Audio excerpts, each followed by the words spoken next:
여러분, SK 하면 딱 떠오르는 게 뭐죠? 아마 통신? 에너지? 요즘엔 반도체?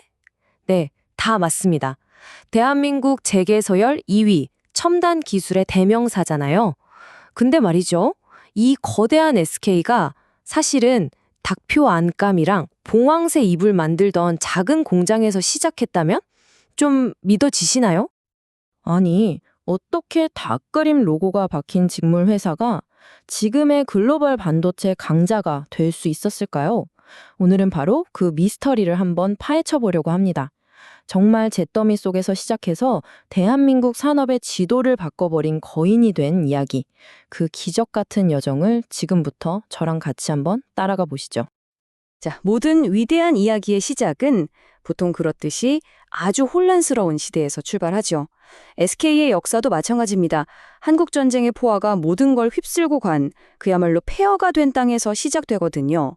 창업주 최종건 회장, 이분은 모든 걸 잃은 상황에서도 남들은 보지 못했던 걸 봤습니다. 바로 그 잿더미 속에 숨겨진 기회의 씨앗을 말이죠. 이게 정말 말 그대로 무에서 유를 창조하는 과정이었어요.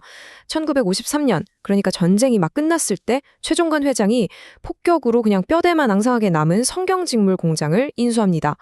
근데 이때 정말 대단한 게 동생인 최종현 회장이 자신의 미국 유학 자금을 형한테 선뜻 내어줘요. 형의 꿈을 믿은 거죠. 이 형제는 망가진 직기 15대를 밤낮으로 고쳐가면서 사업을 일으켰고 그 땀의 결실이 불과 2년 만에 나타납니다. 닭표 한 감이 큰 상을 받으면서 품질을 딱 인정받고요. 1958년에는 화려한 봉황새 이불이 나왔는데 이게 완전 대박이 난 거예요. 전국의 예비 신부들 사이에서 이건 무조건 사야 돼 하는 필수 혼수품이 된 거죠. 아니, 그럼 그 당시에 어떻게 그렇게 성공할 수 있었을까요? 비결은요, 놀랍도록 단순하면서도 아주 강력했습니다. 바로 품질, 딱 하나였어요. 그때 양복점에서는 원단이 줄어드는 걸 막으려고 옷 만들기 전에 미리 물에 담갔다가 말리는 아주 번거로운 진우씨라는 공정을 꼭 거쳐야 했거든요. 근데 선경의 닭표 안감은 이 과정이 전혀 필요가 없었던 유일한 제품이었던 겁니다.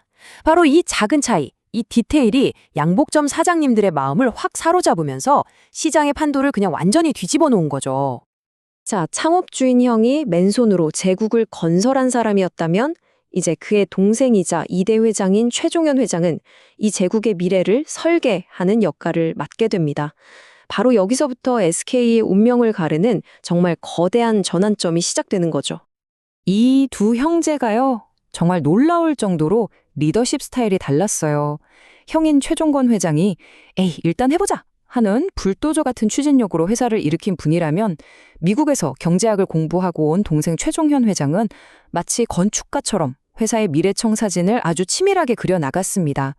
이 뜨거움과 차가움의 절묘한 조화, 이게 바로 SK를 폭발적으로 성장시킨 핵심 엔진이었던 셈이죠. 최종현 회장의 비전은 이 한마디에 모든 게 다 담겨 있습니다. 원료가 되는 석유에서부터 최종 제품인 섬유에 이르기까지 완전한 수직 계열화로 이렇게 해야 합니다. 이게 무슨 뜻이냐면요. 그냥 좋은 옷감 만드는 회사에서 끝나는 게 아니라 원재료인 석유부터 최종 제품까지 이 모든 생산 과정을 우리가 다 컨트롤하는 거대한 시스템을 만들겠다는 거였어요. 와, 당시로서는 정말 상상조차 하기 힘든 엄청나게 담대한 구상이었죠. 그래서 이 석유에서 섬유까지 전략은 아주 명확한 3단계로 구성이 됐습니다. 1단계, 일단 원유를 안정적으로 확보한다. 2단계, 그 원유를 정제해서 섬유의 원료를 만든다. 그리고 마지막 3단계, 이 원료로 최종 제품을 생산한다. 이 모든 과정을 우리 손으로 직접 통제할 때 비로소 누구도 넘볼 수 없는 압도적인 경쟁력을 갖게 된다는 계산이었죠. 그리고 이 거대한 구상을 현실로 만들기 위해서 그는 대한석유공사 인수에 정말 모든 것을 걸게 됩니다. 근데 여기에서 정말 놀라운 점은요, 최종현 회장의 비전이 단순히 사업에만 머물지 않았다는 거예요. 당시에 다른 기업들은 광고 효과가 전혀 없다고 다들 외면하던 고등학생 대상 퀴즈쇼가 있었거든요. 바로 그 유명한 장학 퀴즈입니다. 이 프로그램 후원을 과감하게 결정한 거예요. 이건 자원이 없는 우리나라일수록 사람이 가장 큰 자산이다라는 그의 깊은 신념에서 나온 투자였고요. 그 약속은 무려 반세기가 지난 지금까지도 쭉 이어지고 있습니다. 대단하죠? 그리고 이제 SK의 역사는 3대 최태원 회장의 시대로 넘어옵니다. 그는 선대 회장들이 정말 단단하게 다져놓은 이 기반 위에서 SK의 운명 그 자체를 바꿔버릴 아주 거대한 승부수를 2번 던지게 됩니다. 4,271억 원. 와, 이게 1994년에 SK가 한국이동통신을 인수하기 위해 베팅한 금액입니다. 지금 들어도 어마어마한 돈이죠. 당시 최태원 회장은 대통령의 사위라는 그 위치 때문에 특혜 아니냐는 시비가 생길 수 있었거든요. 이걸 아예 원천 차단하기 위해서 시장에서 예상했던 가격보다 훨씬 아주 높은 가격을 써내는 정면 돌파를 선택합니다. 그 모든 논란을 감수할 만큼 정보통신 사업의 미래에 대한 엄청난 확신이 있었던 거죠. 그리고 그 과감했던 베팅은 정말 역사적인 결실로 돌아옵니다. 바로 SK텔레콤의 세계 최초 CDMA 상용화 성공입니다. 이게 어느 정도였냐면요. 단군 이래 최대의 기술적 성과라는 극찬까지 받으면서 대한민국이 세계적인 정보통신 강국으로 확 도약하는 결정적인 신호탄이 된 사건이었어요. 그 결과는 그야말로 압도적이었습니다. 경쟁사였던 신세계통신까지 인수하면서 몸집을 더 키운 SK텔레콤은 마침내 시장의 57%를 장악하는 말 그대로 누구도 넘볼 수 없는 통신 제국의 황제가 됩니다. 첫 번째 승부수는 완벽한 대성공이었던 거죠. 자, 이렇게 통신 제국을 건설한 SK. 하지만 여기서 만족하지 않았습니다. 모두가 저건 불가능하다, 미쳤다고 말렸던 훨씬 더 위험하고 거대한 2번째 승부수를 이미 준비하고 있었거든요. 그 2번째 승부수의 이름은 여러분도 잘 아시는 바로 반도체였습니다. SK의 3번째 거대한 도약이 바로 여기서 막을 올리는 거죠. 2011년 SK는 무려 3조 원, 3조 원이라는 정말 천문학적인 돈을 쏟아부어서 하이닉스를 인수합니다. 당시 하이닉스는요, 엄청난 적자에 허덕이면서 언제 가라앉을지 모르는 난파선 같은 상태였어요. 그래서 그룹 내부에서조차 저거 인수해봤자 같이 망하는 길이다, 이른바 승자의 저주를 우려하면서 반대가 정말 극심했거든요. 하지만 최태원 회장의 결심은 흔들리지 않았습니다. 그 단호한 결심 뒤에는 단순히 우리 회사 잘 먹고 잘 살자는 이익 계산을 넘어선 훨씬 더 큰 그림이 있었습니다.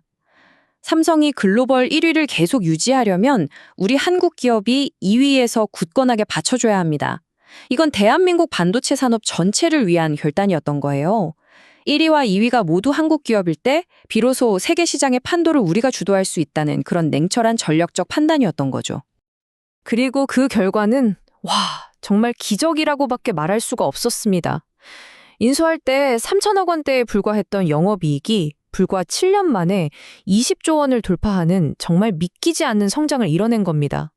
모두가 걱정했던 그 난파선이 이제는 세계 메모리 반도체 시장을 호령하는 최강의 함대가 돼서 돌아온 거죠. 자, 이렇게 잿더미 위 직물 공장에서 시작해서 글로벌 반도체 기업에 이르기까지 이 길고 거대한 역사를 관통하는 SK만의 성공 DNA는 과연 뭘까요? 어쩌면 그 답은 3대에 걸쳐 이어진 각기 다른 성공 DNA의 완벽한 조화에 있는지도 모르겠습니다. 1세대의 창업주의 끈기와 추진력이 잿더미 위에 단단한 뿌리를 내렸고요. 2대 회장의 치밀한 설계가 누구도 흔들 수 없는 거대한 뼈대를 세웠습니다. 그리고 3대 회장의 미래를 꿰뚫어본 과감한 승부수가 이 회사를 완전히 새로운 차원으로 점프시킨 거죠. 직물에서 석유로, 석유에서 통신으로, 그리고 통신에서 반도체로 정말 끊임없이 과거의 성공에 안주하지 않고 스스로를 파괴하면서 재창조해온 기업, 바로 SK입니다.